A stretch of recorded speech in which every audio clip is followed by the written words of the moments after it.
want to take just a moment here and tell you a little bit about Sikich and myself. I'm currently the manager of the penetration testing team here at Sikich. I've worked in IT for a very long time.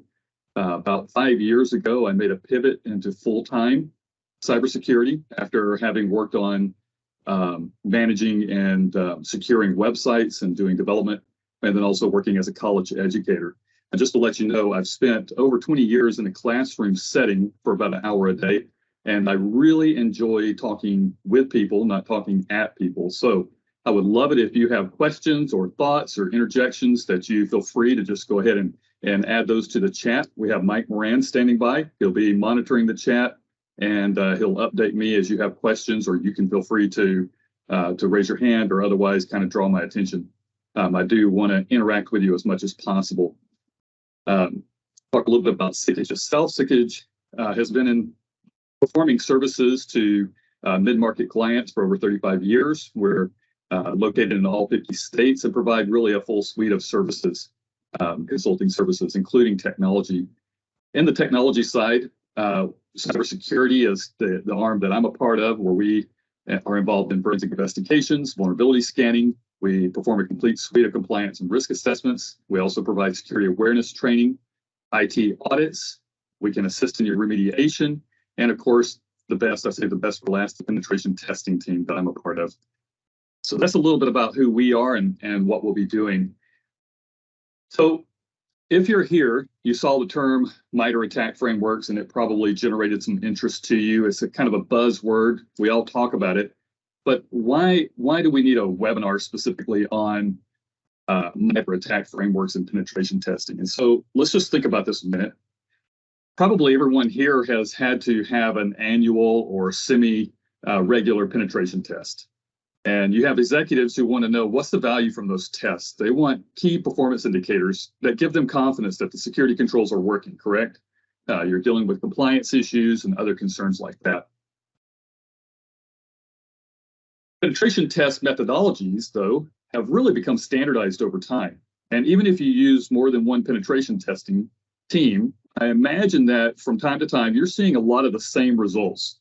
You'll see a lot of the same findings, and those that you're able to remediate, you remediate. Otherwise, you're putting in compensating controls, and otherwise trying to, again, provide that confidence that your controls are protecting the data in your company.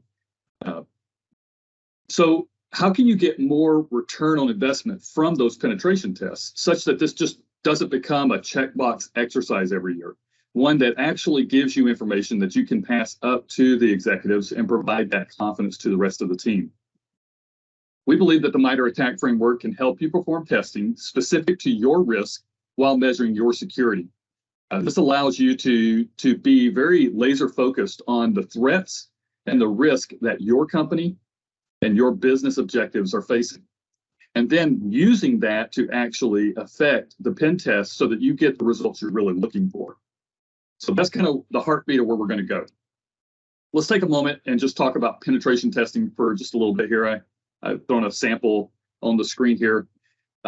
Sikich uses a 3-part format for our penetration test reports. I imagine that most teams out there use something similar. I've looked at different reports from different companies over the years.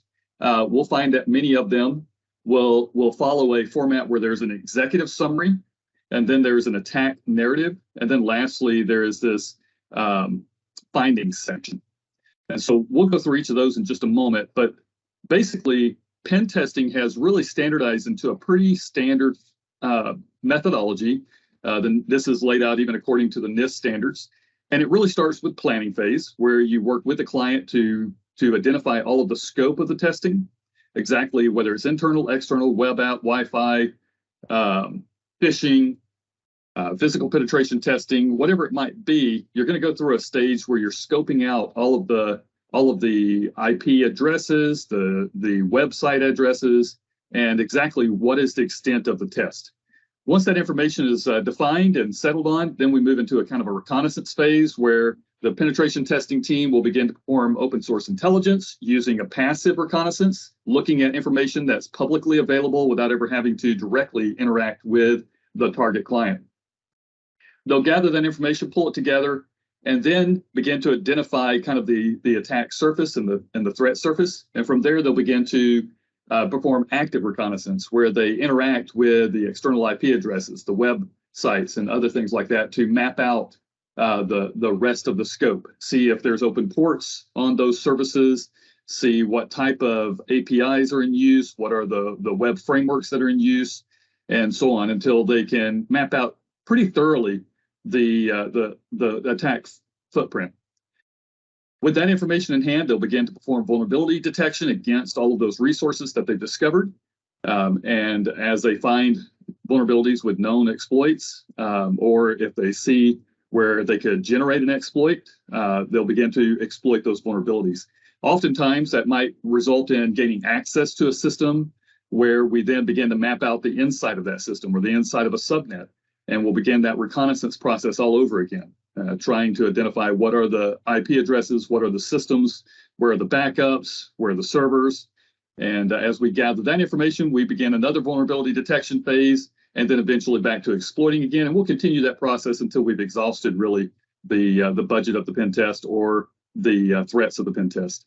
Lastly, all of that information goes into a report. So let's talk about that report for just a minute here. As I said before, we'll start with an executive summary that will walk through kind of at a high level for executives. Here are the threats and the impact that we are concerned about and that the company itself should be looking into. We'll usually give you a quick count of the vulnerabilities right up front. Next, we have an attack narrative.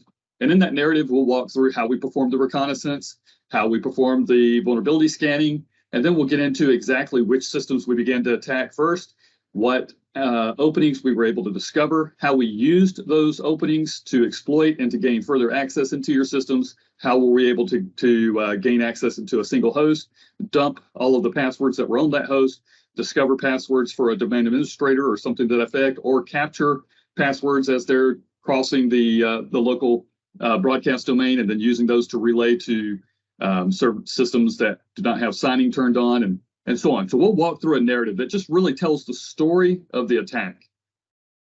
Lastly, as we've exploited, we will have findings that come from that. We'll identify end-of-life software. We'll identify unprotected LSAS and different issues and concerns that the company needs to start looking at remediating.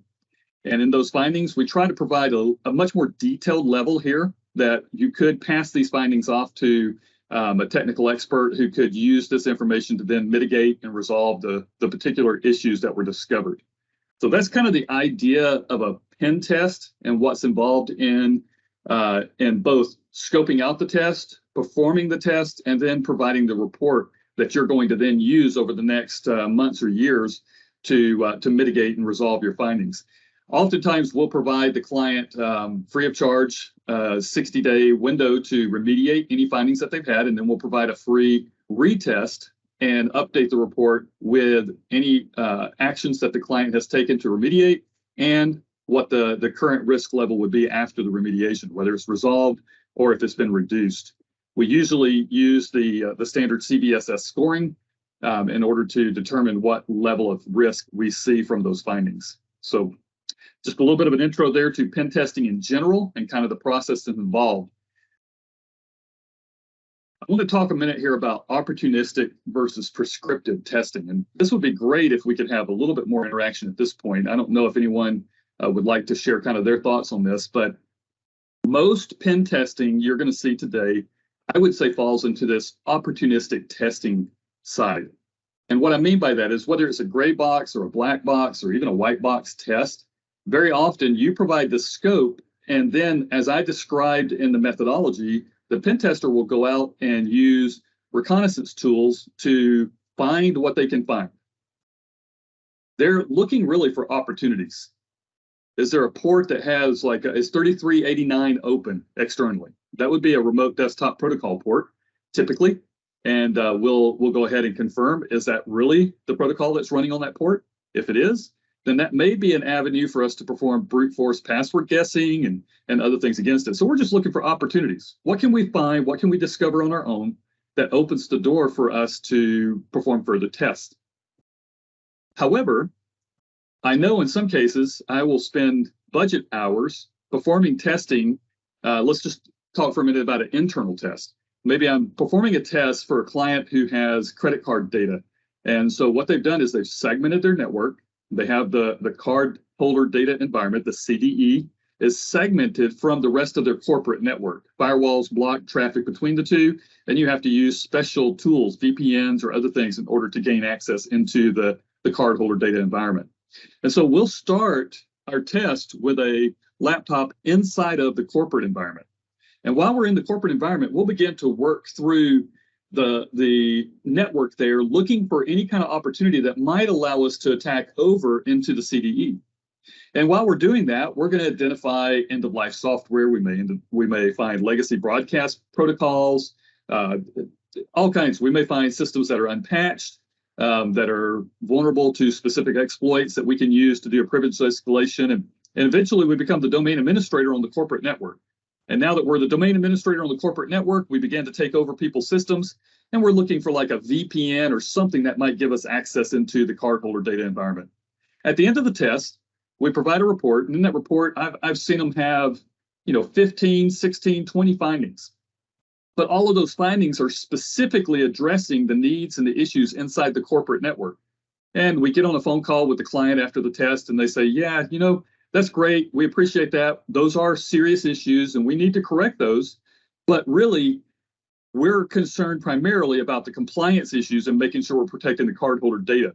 So thank you for that. We'll take our time and we'll put those into our risk management process and we'll begin working through those. But they're not of a higher concern to us as the CDE and specific threats that they were worried about. And it's at that time that I think, I wish I'd have known more about what the specific threats you see to your environment, because if we knew those, we could have been more prescriptive in our testing. We could have identified specific tests that directly address the concerns you have for your risk and for your business strategies. Knowing those would allow us to be much more laser focused, as I said earlier. And it's going to allow you then to be able to step back and say, okay, our MDR or XDR tool or our SIM was able to actually detect those specific threats and we were able to block them. Or no, they actually had an AV bypass that was able to get past CrowdStrike and they gained access into an environment we thought for sure they would never gain access to. Without us knowing that that's something you directly want us to test, it can be that you're at the mercy of the tester, whether he happens to discover and decide to test that or not. There's only a limited amount of time for each pen test, and so we have to go after what we can find. So you can see here there's a tension between opportunistic and prescriptive. I think what you could even do is begin to look at some of these tests as, let's start with an opportunistic, but at a certain point, we're going to pause and kind of regather and talk about, okay, where are we at? What have we found? You know what? You didn't get to these things. Let's go ahead and give you an account in this particular area. And I'd like for you to specifically try to attack this and see if you can get to it. So now we've combined opportunistic and prescriptive testing to gain more value from the pen test, something that's a little bit more specific to what your needs are. There's always been this challenge between, do we do a black box test? Do we do a gray box test? Or do we do a white box test? Let's talk about that for just a minute. For those of you who aren't familiar, a black box test is when the pen tester knows nothing about the environment and he has to discover everything from scratch. A white box test is where the client has given the pen tester maybe network diagrams, they've identified high value targets and have given more information about the particular environment so that the pen tester is not in the dark as to what is where and how it's set up, what type of firewalls are in place, might even know specific software versions and other things like that. So, and gray box would just be a middle position between those two. So you could think of the same thing when we talk about opportunistic versus prescriptive. Maybe opportunistic kind of sounds a little bit more like black box testing and prescriptive sounds a little bit more like white box testing. And a gray box being maybe a middle between those two. So in that sense, that might help you think through this a little bit and kind of catch the heart of what I'm describing. So that's pen testing in a nutshell. We have the scoping, the reconnaissance, vulnerability scanning, exploits, reporting, and then the communication between the client and the pen tester to determine how much prescriptive and how much opportunistic do you want to allow in this particular pen test? Do we have any questions at this time? Mike, have you seen anything? Not yet. Okay. All right. Well, I hope everyone's enjoying it so far. We'll keep moving. So let's talk a little bit more about the type of testing we do. When we perform a web application test, we typically stick to the OWASP top 10, and then, of course, opportunistic. There's things like if we can upload files, we'll see if we can upload a file that might have malicious content. While it's not part of the top 10, it is a vulnerability that we do see commonly. But typically, we'll follow the OWASP top 10 web application. The OWASP top 10 provides, looking over logs and statistics over the last few years, they'll look at what are the most common breach vectors that have been exploited, and they pull those together into a top 10 list. And so that becomes one of the key areas that we look at whenever we're doing like web application and also when we're doing a mobile application. So OWASP provides the same thing for mobile testing. And if you're not using those, we would encourage you to make sure that your pen testers are looking at these, because these are the most common attack threat vectors. All right, let's talk a little bit now about the Mitre attack framework. I'm not sure how familiar you are with it. I hope that you've used it, that you've used the tools that they have publicly available. We'll actually do a walkthrough in a minute and take a look at some of those tools, but let's introduce it first and kind of keep things at a higher level to start with. I don't know if you're familiar with this. A few years back, this idea of a cyber kill chain came out. It was developed by Lockheed Martin, and it kind of has the same idea of as the military would use in an active campaign. So if you were to think about it, if you're going to protect maybe a base overseas, we know that for the enemy to gain access to the base, they're going to have to go through a specific series of processes. They're going to have to perform reconnaissance. They're going to have to identify where the base is. They're going to have to map out a path to get to that base. And as they lay out that path, if you can identify what the attacker has to do to get to the base, then you can deploy countermeasures all along that path and all along those different steps that the attacker has to take. So by identifying the kill chain that the attacker must take, we can better protect our military campaigns. So that's kind of the idea. Lockheed Martin took that same idea and applied it to cybersecurity, and they called it the cyber kill chain. And we know that, just like we talked about with the pen test, the first thing an attacker is going to do is perform reconnaissance. As they identify the tools and the versions of software and everything that you have, they may identify what your antivirus is. Maybe in their reconnaissance, they were looking at your job postings and they see that you're requesting people who have experience with Bitdefender or with SentinelOne or CrowdStrike. And so they identify that you probably have CrowdStrike in your environment. And so then they purchase CrowdStrike themselves. They put it in an environment that's very similar to yours, and they begin to test it. And they develop specialized scripts and tools that will bypass CrowdStrike. Then they determine some method, maybe phishing or otherwise, to deliver that to your network. And they have a plan to exploit it. Once the software is installed on your network, they begin to do a command and control and eventually act on their objectives to steal your cardholder data, to get your intellectual property, to steal human resource records that they can then sell, for health, protected health information on the dark web. So that would be the cyber kill chain.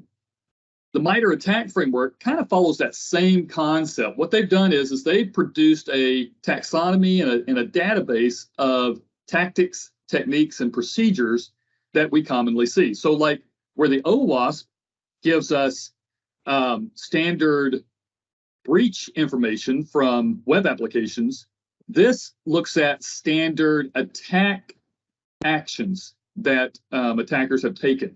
And it pulls that information together into a usable taxonomy of tactics, techniques, and procedures. So very similar to the attack kill chain, the Mitre attack framework looks at things like reconnaissance, resource development, the initial access, execution, how the attacker is going to gain persistence, how the attacker will use command and control, and eventually how the attacker is going to perform exfiltration and impact. So again, very similar to the attack kill chain, but in this case, we're looking at specific tactics, techniques, and procedures that an attacker might use for each one of those stages. So this becomes extremely useful. If we can identify what we know are common TTPs, we can then begin to put in place controls and countermeasures to specifically address those tactics and techniques. So if your company deals with healthcare information or has cardholder data that is segmented off, then you're able to be much more specific as to the risk and the threats that your company is going to face. So with the Mitre attack framework, you could say, okay, we know that in the current environment, there are specific attackers who are going after healthcare information.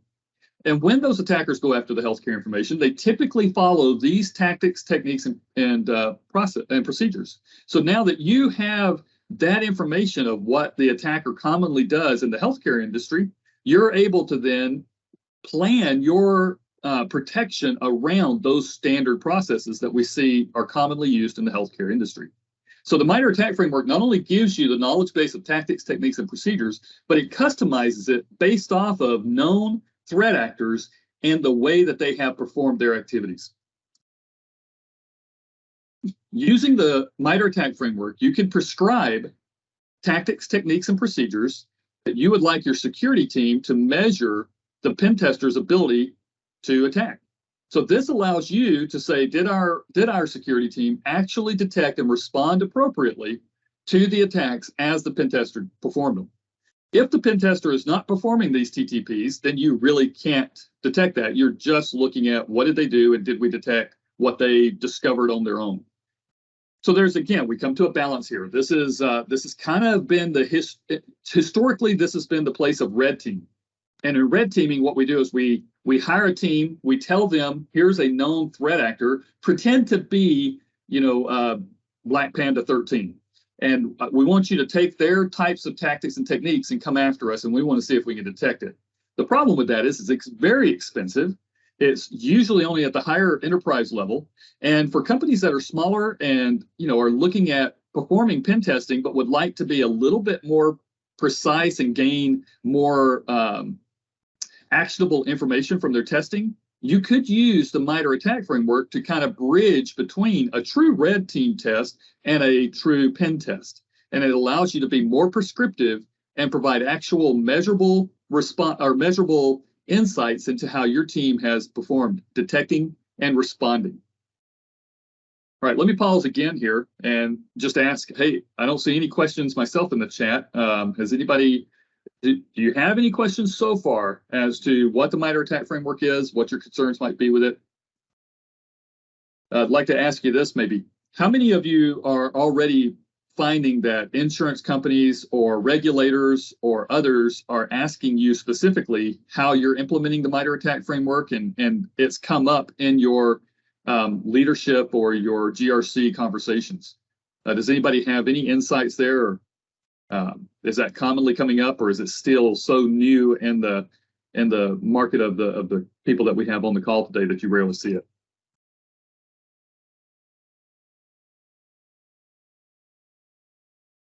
It looks like somebody might have their hand up there, but I'm not sure how to get to that. Do you see that, and are you able to gain that information there?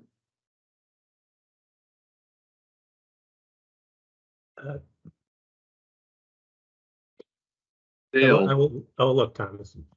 Okay, Dale, it looks like you have your hand up. I don't know if you're able just to turn on your microphone and talk. You feel free to go ahead and ask your question directly if you'd like. I think he will need to add it to the chat. Okay, sorry about that. So appreciate that, Mike. So Dale, if you don't mind, if you could add your question to the chat, we'll be happy to respond to it. It will make my life a lot happier. I certainly feel better when I'm talking with you rather than talking at you. So.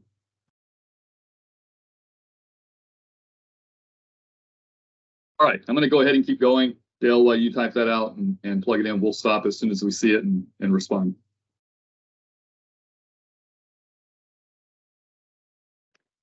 So the Mitre attack framework, when you begin to look at it, if you go to their website, you're going to see that on the left, they'll have a layout of the different tactics and techniques. You can drill into a technique and even sub-techniques, and then eventually you get down to the level of actual tactics that relate to the technique. But not only do you have the tactics related to the techniques, they also provide recommendations on how you should detect it or how you should mitigate it. So if you're able to identify the TTPs that you would like your penetration testing team to put in place, then you can also strategically plan for detections that you want to use and test out to see if you can catch your penetration tester. And if you can catch them, those are things that penetration testers love to go ahead and put into their reports. I'm going to pause a minute here. I see that Adele says all the insurance companies we talked with ask about the Mitre framework. Okay, so there we have that. I have heard that before, but it's helpful to know that you're hearing that as well. And Pam says, what type of pen test do you recommend for an initial pen test? A black box, a white box, or a gray box? So my personal recommendation for your very first pen test would be a white box. There is some value in doing a black box and just seeing what the pen tester discovers. However, if they spend their time and you have some real specific concerns and they just never stumble across that particular area, it's again opportunistic. They don't happen to catch it. You might think, well, is that the quality of the pen tester? You know what? In order for you to get the value of an expensive pen test, I wouldn't leave it up to guessing whether it's the quality of the pen tester or the ability of what you have there. I would say go ahead and just be prescriptive. Tell the pen tester, clearly what the scope and what the layout of the test is. And we recommend our clients use a white box test as often as possible. We believe that typically provides the most value. However, we do have a couple of international clients who have performed pen tests for multiple years. They've used a couple of different pen testing firms. And in the process, they now reach to where they kind of know what to expect in the pen test, and they're much less prescriptive. They are very much more just letting us go after it and telling us maybe some of the key areas of high value targets that they want us to try to get to. All right, so the Mitre Att&ck framework, let's continue down that path a little bit. If you go to their website, like I said, you're going to be able to drill into techniques and to tactics. And when you get to a tactic that you specifically want to dig into, you'll find that they will provide you with mitigation recommendations as well as detections. Now, the Mitre Att&ck framework has grown since then. The Mitre organization has put together a couple of other additional sites, and we'll look at those in a little bit, but some of those do a good job of really talking in detail. You can drill into the TTPs here, you can drill into defense mechanisms. And so we'll talk about that a little more in a minute, but that's one of the things I find most exciting when I look at you using the Mitre Att&ck framework is being able to apply it to your detection and response. All right, by correlating the findings with the Mitre Att&ck framework, you're able to take advantage of other tools for mitigation. So in particular, let's just say here that the penetration tester finds passwords that are accessible via LSAS. Well, that is a specific tactic that is very common in the Mitre Att&ck framework. And the additional site that I was talking about called the Defend, where the initial E is turned into a 3, so D3 Fend. The Defend website will allow you to put something in there like LSAS memory, which is tactic number 1003.001. That particular tactic has a item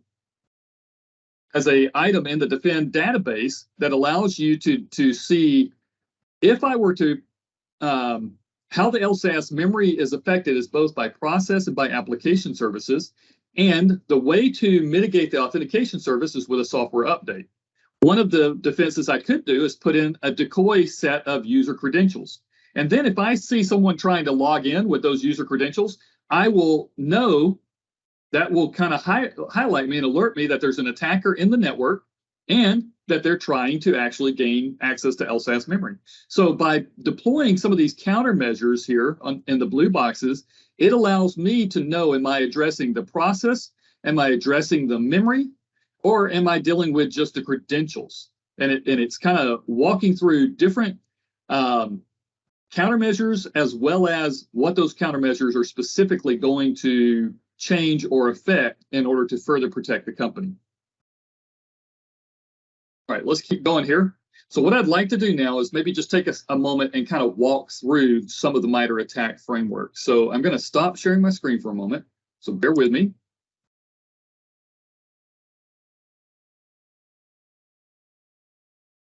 I'm going to share my browser. Okay. So we'll just go here to Mitre Att&ck. When we started the Mitre Att&ck, this is the website you're going to end up at. And you'll see at the bottom here, there's this huge taxonomy of attacks. They're broken into reconnaissance, resource development, initial access, execution, persistence, escalating privileges, defense evasion, credential access, discovery, lateral movement, collection, command and control, exfiltration, and impact. Impact is probably one of the biggest ones you want to be thinking about, because if you have backups or you have cardholder data or other information like that, you're going to want to have that information where you can know what an attacker would do with it. I apologize, my screen's jumping here. So are they trying to destroy it? Are they trying to manipulate it? And what are some of the techniques and things that they would use to do that? Now, what we've done at Sikich is, in our penetration testing attack narratives and in our findings, we're beginning to correlate those findings and that information to these. So when you're going through the attack narrative, you'll see that we'll start at a discovery phase, and we'll list out the different tactics under discovery that allowed us to find your domain controllers, or allowed us to pull your domain password policy, and then what we did with that information. When we start to begin to move to other systems and take control of other computers on the network, we'll file that under our lateral movement, and that'll be part of our attack narrative. So you can actually walk through our attack narrative, seeing how we walked through a Mitre attack chain to perform and to discover the findings that we had. So this becomes very useful to you as you provide information to your insurance company or to your board or to others who are who care to know how protected your company is. Let's dig into it a little bit more here. If we go under the matrices, we'll see that we can actually look at a Windows-only matrix. We can look at one that's related to Linux or Mac OS. We can also look at mobile. And so if we're talking about an Android, here would be the tactics, techniques, and procedures that we see commonly used with an Android device. So it could get very specific, or you could stay very general with it. Let's go back to enterprise, and I'm going to leave it general.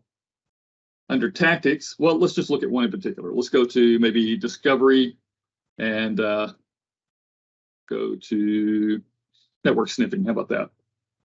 So when I go to network sniffing, I can see that this specifically, adversaries who gain access into your network may try to sniff network traffic to gain more information about the actual network itself. They'll look at LLM&R and attempt to poison it to gain, SMB access to another system. So these are things that we do on a regular basis, and we use these very tools. We use Impacket and Empire and other tools like that. So this allows us to sniff the network and gain access. Here you can see are the mitigations to it, things that you can put in place to protect against network sniffing, and then also ways to detect it. So there's an example of it. Let's talk about OS credential dumping for a minute. Maybe we'll dig into LSAS in particular. One of the things you'll notice right off the bat here is that when we talk about OS credential dumping, these APT28, APT32, I mean, it looks kind of funny here, Frankenstein, Leviathan, these are names of adversary groups. So it might be like a North Korean attack group, or it might be a Chinese attack group. And they, as we have mapped out the activities of those attack groups, we've seen that they regularly deploy Mimikatz, or they regularly try to get password X64. And these are tools that they will use on a regular basis in order to dump the LSAS. So it kind of comes into that direction. We'll look at mitigations would be things like credential access protection. How can you put, credential guard against the LSA, the local security authority, so that the secrets are protected, and different things like that you can do for mitigations. And then, of course, like I said before, you have the ways of detecting it. What should your team be looking for to know when an attacker, or an pen tester in this case, is trying to dump the LSAS? Okay. So that's the tactics, and it just kind of gets, as you go to the OS credential dumping, we could look directly at LSAS memory, and we can see here are some of the different commands that are used when someone's dumping the LSAS. Again, here are the teams that particularly are known to do that, and the types of threat software that's used in that. Again, the mitigations and the detection. So hopefully by now that's beginning to make sense to you. You can see how the Mitre attack framework really gives us some ideas there. But let's go a little different here. let's say, for instance, that we are a manufacturing company, and it looks like it paused a minute while it tries to look up the first few letters I plugged in. We'll give it a minute here as it searches. Okay, so there we go, manufacturing. And we can see that the APT-19 is a particular group that typically attacks manufacturing groups. We also see Axiom is a threat adversary that particularly targets manufacturing. So we might choose to click on one of these and gain more information about APT-19. APT-19 is a Chinese-based threat group that regularly attack manufacturing. Well, that being the case, I can then say, okay, what are techniques that we know that APT-19 normally uses? And so as a manufacturing company, these are particular techniques that I want to be concerned about. And so I take last year's pen test and I look at these techniques and I see, oh, there's a bunch of techniques here that weren't specifically used in last year's pen test. So this year, I would like to ask that some of these be specifically used. And if the attacker doesn't gain the chance to do it, let's add that to the pen test this year. Let's be a little bit more prescriptive, and we'll take advantage of knowing that threat actors who go after manufacturing use these techniques to specifically see how protected is our manufacturing company from those same techniques. Hopefully, this is where you begin to see the connection I'm talking about. How can we use the Mitre attack framework to enhance your penetration testing? Well, here you go. You look at your particular threats and risks, the business objectives that you have, and you identify the threat actors that specifically target your industry. Knowing those threat actors, you can then begin to drill into tactics and techniques that those threat actors use when attacking your industry, and then you can be prescriptive with your pen test to get some of those into it. And that, not to prescribe the whole pen test, that would be counterproductive in my mind, but you can use this to laser focus portions of the pen test in areas that you're specifically concerned about. I hope that's making sense. Does anybody have any questions at this point or thoughts related to this? If you have some thoughts about how this could help your particular company or others who might be in your industry, I'd love to hear from you. You can see the software that they like to use, Cobalt Stripe being one of the big ones, and here's the ways that they use Cobalt Stripe within that particular frame. Okay. So that would be a quick walkthrough of the Mitre attack framework itself. And I told you I wanted to look for a minute at, oh, actually I have it open up here, at Defend.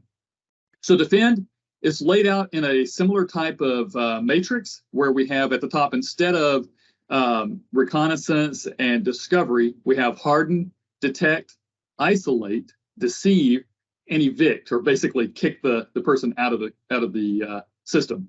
So if you're thinking about incidents and response, you want to be able to detect them, but then you also want to be able to respond appropriately. And what are some of the tools that you can do that with? So let's go back over here for a minute, and we're going to jump back to LSAS. And I want to see that when we're on this particular one, this is, oh, here we go. It is T1003.001. So I'm going to copy that, and we'll come over here, and we're just going to do that lookup. There it is, LSAS memory. So I can go straight to the defense recommendations for that particular tactic and technique. And again, as I said before, obviously everything revolves around the LSAS memory, but what are some of the countermeasures I can put in place? And when I put those in place, what specifically are they going to address? Well, if I do a process self-modification detection, so here we have a virus that's going to modify itself. Once the process is in memory, it gets in memory in one form so that it bypasses the AV. But then once it's in memory, it modifies itself. It rewrites its own code so that it can perform other things.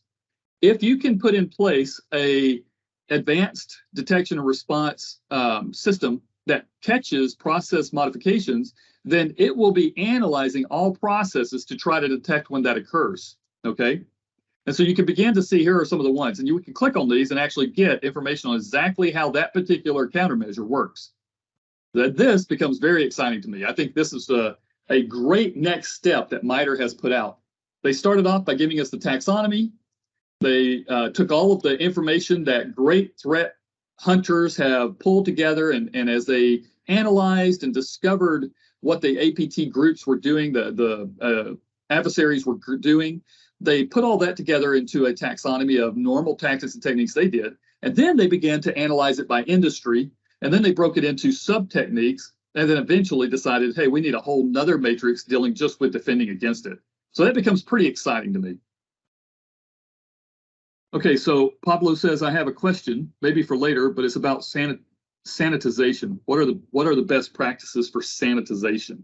So Pablo, I probably would need to get more information from you. So I'd recommend maybe if you want to reach out to me by email, we could dig into that more. I would need to know first, like, what kind of data are you sanitizing? Are we talking about web application input fields and wanting to sanitize for cross-site scripting and such? Are we talking about are you talking about filtering network traffic? We just have to look at what you mean by that a little bit. So I'm going to hold off on that one. And if you want to reach out to me by email, we can dig into it more. Kathy says, if a company is 100% cloud-based, doesn't the cloud vendor complete some pen testing, and therefore any pen testing we would do is a reduced list? Okay, well, let's talk about that for a minute. This is a challenge. We have this buzzword in the industry called zero trust, and we hear about it a lot. And this concept of zero trust, most often it gets linked with this idea of cloud.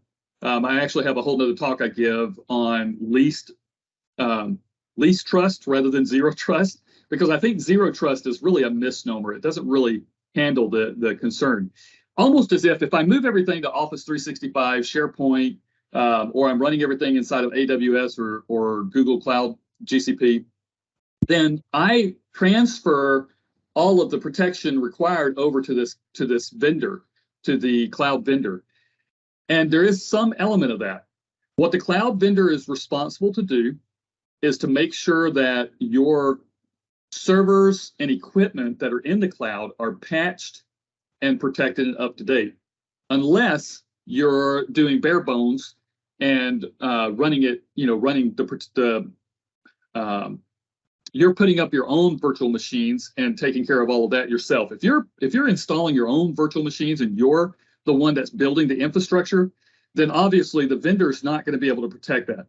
You're going to have to make sure it's patched, configured, and hardened properly. Now, Kathy, if you're thinking more like Office 365 and Microsoft and a kind of a generic Azure environment, then I would say you're going to find that like the Exchange server is kept up to date, patched, and Microsoft has one advantage that a lot of companies don't have. They have a huge bandwidth of data that flows through the Microsoft and Azure systems. And so they're constantly, like, if one client is being targeted with a phishing campaign, well, that information gets put into Microsoft's detection tools and allows them to spread that out as a service to all of the clients that are on their platform.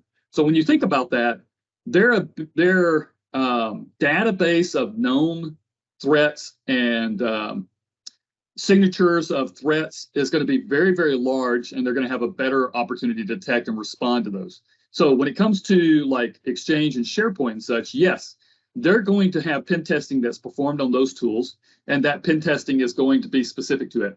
However, your team has the ability to turn on and off certain forms of logging. You can turn on and off legacy protocols. You can decide if you're going to use multi-factor authentication or not. There are a lot of different configurations that you can not properly configure and therefore leave holes and openings. So in those situations, when we're working with a client and we're scoping the pen test, yes, some of it's going to be handled by the vendor, and then other elements of that particular pen test are going to be up to the pen tester to check the configurations and to try to find those holes.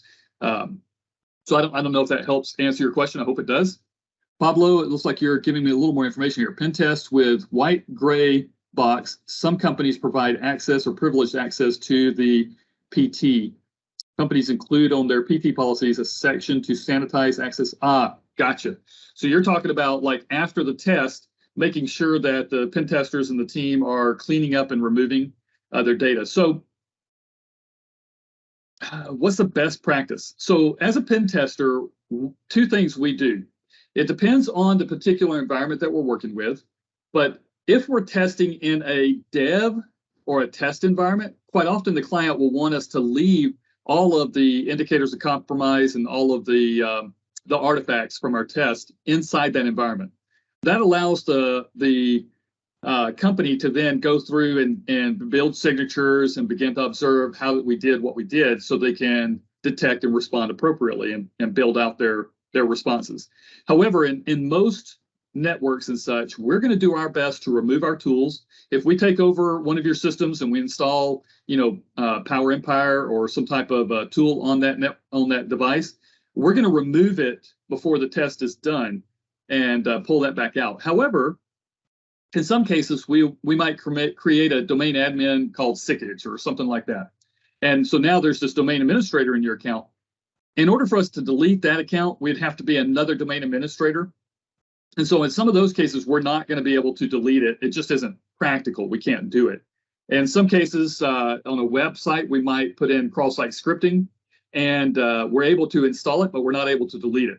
So what the pen tester should be doing is documenting all of that information in the attack narrative and saying, we created an account here, we included, we installed this here, and then allowing you and saying as a best practice, you should remove this Sikich account. You should remove these tools from this particular software system. And that allows you to know where it is and what you should do for it. So I hope that helps answer your question, Pablo. All right. So at this point, what we've talked about so far is a general pen test. We've talked about an overview of the Mitre attack framework. And we've now walked through and looked at how could I use the Mitre attack framework to identify particular adversaries for my industry? What are the techniques, tactics, and procedures or processes that adversary would use when they're attacking my industry? And then I'm able to drill into those TTPs and determine which ones are really specific to my company that we would have a need for and that maybe have not shown up on pen tests in the past.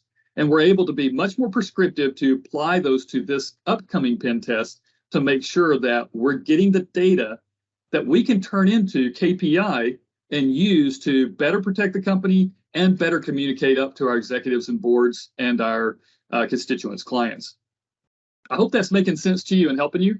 I'm going to, again, switch back over to our PowerPoint now, so hang on just a minute.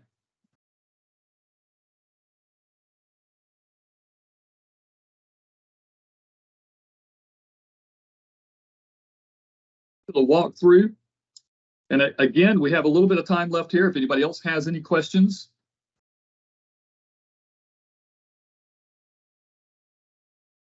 So I provided this resource screen to you. I don't know if you want to take a quick screenshot of it. If you'd like a copy of these of this PowerPoint, please just reach out to us. We'd be glad to send you a copy of the PowerPoint. But these are common tools that are specific to the Mitre attack framework that you might find very useful. I want to point out right here, the fourth one here, number 4, insider threat tactics, techniques, and procedures. So as Mitre continues to grow and apply this as a best practice, one of the things they're doing is they're getting more specific. And so we had kind of this, this overall Windows and then Linux and then mobile and Android or iOS.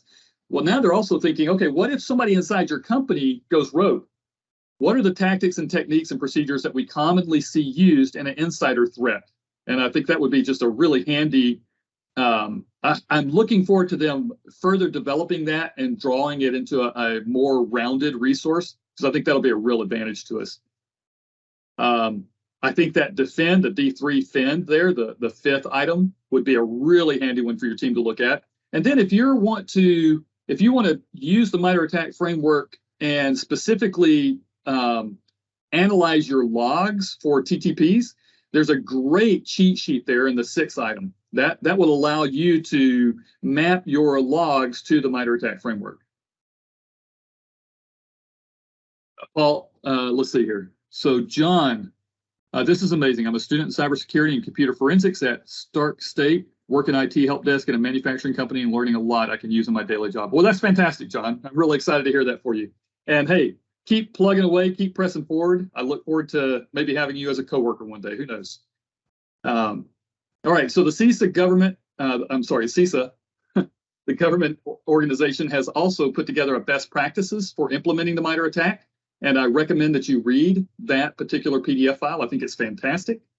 And then if you have to do much with actually reviewing CVSs or different threats, the Att&ck and the CWE become a great tool for systematizing that information. So I encourage you to take a look at those as well. Mike shared that everyone will receive an email tomorrow with a link to today's webinar recording. So you're definitely going to get a copy of the recording. And if you'd like a copy of the PowerPoint, please just feel free to reach out to me and we'll get that to you. All right. Well, we're ending here about 10 to 9 minutes early. If you have any further questions, please feel free to throw them my way. Otherwise, that really is everything I had to share with you. It's been my pleasure to walk through this information with you. I look forward to talking to many of you in the future. Thank you, and I hope you have a great rest of your day.